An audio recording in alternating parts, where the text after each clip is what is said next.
January 2026. The world woke up to something it had never seen before. Not a Russian missile test. Not a Chinese military exercise. The United States of America, the nation that built the Western Alliance, openly threatened to seize the territory of one of its closest allies. Trump didn't float a suggestion. He said military force was on the table. He threatened crushing tariffs against 8 NATO nations. He treated Danish sovereign territory as future American soil. And Europe had to face a question it never once prepared for. Greenland is the world's largest island, 3 times the size of Texas, with just 57,000 people. But its value has nothing to do with its population. It sits astride the GUK Gap, the narrow choke point between Greenland, Iceland, and the UK that every Russian submarine must pass through to reach the Atlantic. Whoever controls it controls the North Atlantic. At Patuxent, formerly Thule Air Base, the US has operated missile warning radar since 1943. That installation feeds directly into American homeland defense. Beneath Greenland's ice lies one of the richest concentrations of rare earth minerals on Earth, the materials needed for weapon systems, electric vehicles, and semiconductors. China dominates the global rare earth supply chain. Washington sees Greenland as its escape from that dependency. Add the rapidly opening Arctic shipping lanes. As ice melts, new trade routes between Asia and Europe are emerging that cut thousands of miles off global journeys. Whoever controls the high north controls the commerce of the next century. This is why Trump first tried to buy Greenland in 2019. Denmark's PM called it absurd. The world laughed.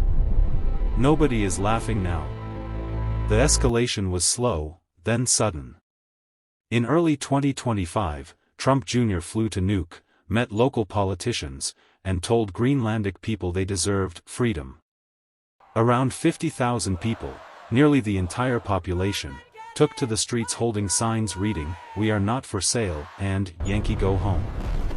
Prime Minister Buttigieg was clear, "Our future belongs to us alone." Denmark responded fast.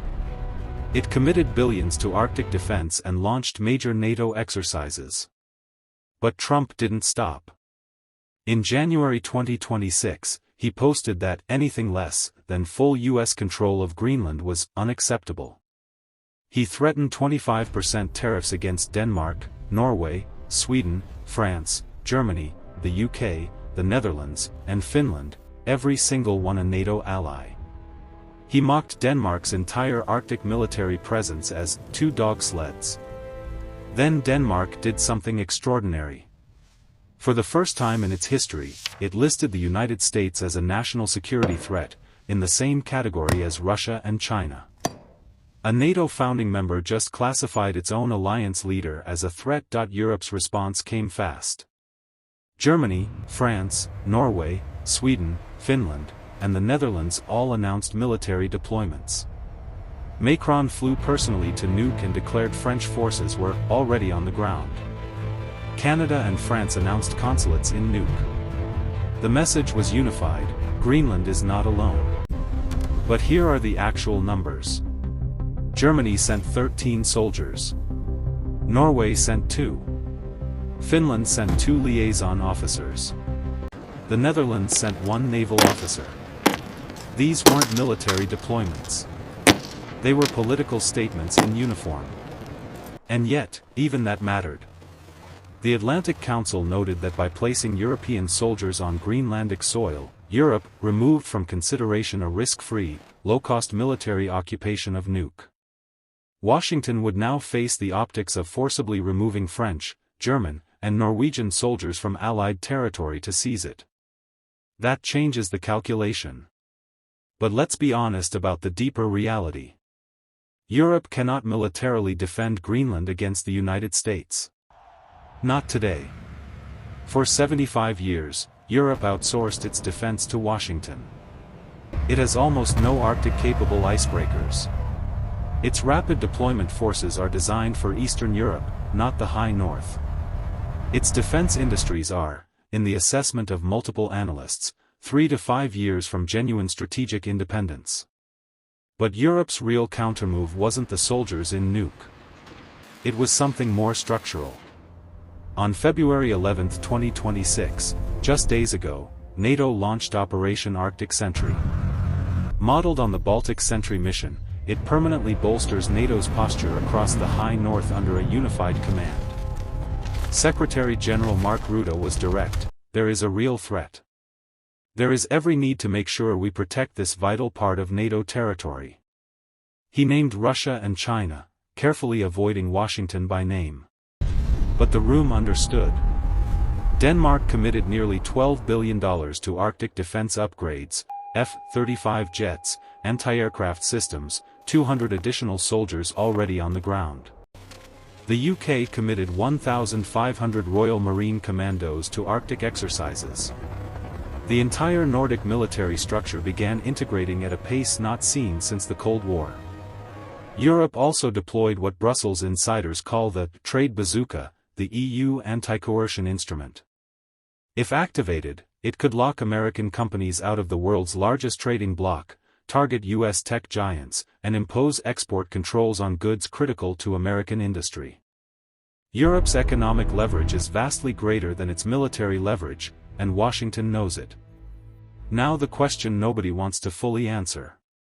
What if Trump doesn't stop? If the United States used military force to seize Greenland, it would trigger Article 5 of the NATO treaty. An attack on one member is an attack on all. Denmark could legally invoke collective defense against America. The same America whose troops are stationed across 27 allied nations. Former NATO Defense College Chief Arne Bard Dalhaug said it plainly: a U.S. seizure of Greenland would be the end of NATO. Scholar Iver Newman went further: Trump is splitting the West on behalf of Russia, achieving in one move what Soviet foreign policy sought for half a century. The damage goes far beyond one island. If America can seize Allied territory unpunished, why would Japan, South Korea, or any U.S. treaty partner ever trust an American security guarantee again? The entire post-war rules-based order collapses. But Trump faces enormous resistance, including at home. A YouGov poll found just 7% of Americans support using force to annex Greenland. 72% are opposed. A bipartisan congressional delegation visited Nuuk specifically to signal there was no interest on Capitol Hill for a takeover. Trump's own voters don't want this war. So, can Europe stand against America? Today, in February 2026, the honest answer is, partially, and not yet fully. Europe cannot win a military confrontation with the United States. Nobody can. But this conflict isn't primarily military. It is political, economic, legal, and moral, and on those grounds, Europe has leverage it has barely begun to use. Greenland is still Danish territory. Its people remain utterly opposed to annexation. European soldiers are on the ground. Arctic Sentry is running. Congress is resistant.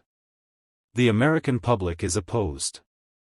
The tariff threats have, for now, been walked back. But this is not over. Trump's term runs until 2029. The strategic logic that makes Greenland attractive to Washington hasn't changed. The rare earths are still there. The Arctic is still opening.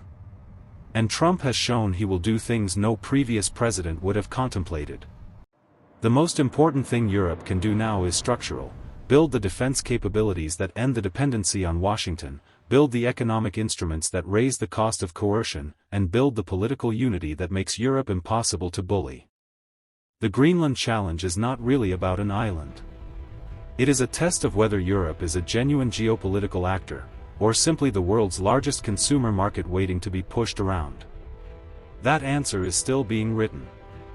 The future of the Western alliance may depend less on who controls this island, and more on whether the democratic world has the courage to defend the principles it claims to believe in.